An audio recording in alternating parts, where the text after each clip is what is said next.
Trillions of bacteria, viruses, and fungi live on or inside of us, and maintaining a good, balanced relationship with them is to our advantage. Together, they form the gut microbiome, a rich ecosystem that performs a variety of functions in our bodies. The bacteria in our guts can break down food the body can't digest, produce important nutrients, regulate the immune system, and protect against harmful germs.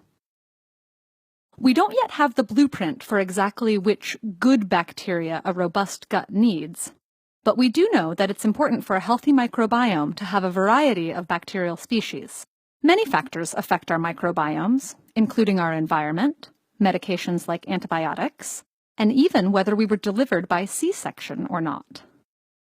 Diet, too, is emerging as one of the leading influences on the health of our guts.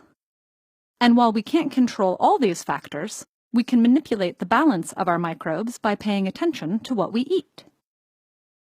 Dietary fiber from foods like fruits, vegetables, nuts, legumes, and whole grains is the best fuel for gut bacteria. When bacteria digest fiber, they produce short-chain fatty acids that nourish the gut barrier, improve immune function, and can help prevent inflammation, which reduces the risk of cancer. And the more fiber you ingest, the more fiber-digesting bacteria colonize your gut. In a recent study, scientists exchanged the regular high-fiber diets of a group of rural South Africans with the high-fat, meat-heavy diets of a group of African Americans.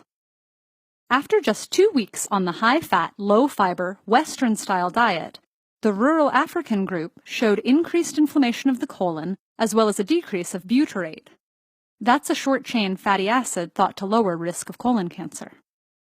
Meanwhile, the group that switched to a high-fiber, low-fat diet had the opposite result. So what goes wrong with our gut bacteria when we eat low-fiber processed foods? Lower fiber means less fuel for the gut bacteria, essentially starving them until they die off. This results in less diversity and hungry bacteria.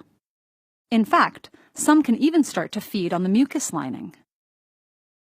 We also know that specific foods can affect gut bacteria. In one recent microbiome study, scientists found that fruits, vegetables, tea, coffee, red wine, and dark chocolate were correlated with increased bacterial diversity.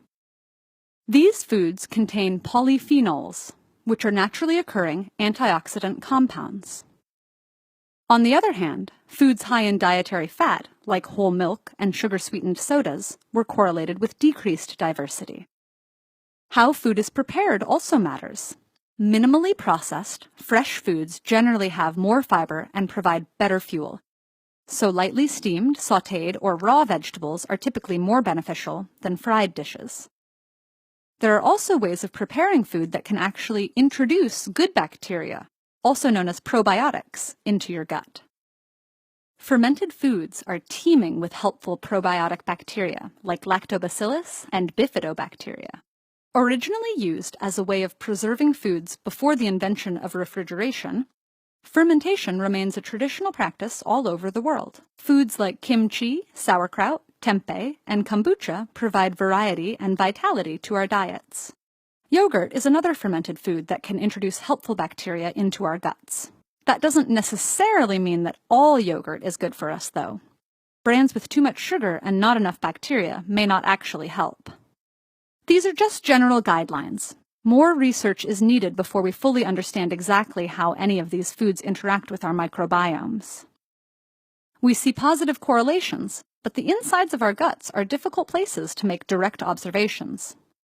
For instance, we don't currently know whether these foods are directly responsible for the changes in diversity, or if something more complicated is happening. While we're only beginning to explore the vast wilderness inside our guts, we already have a glimpse of how crucial our microbiomes are for digestive health. The great news is, we have the power to fire up the bacteria in our bellies. Fill up on fibers, fresh and fermented foods, and you can trust your gut to keep you going strong.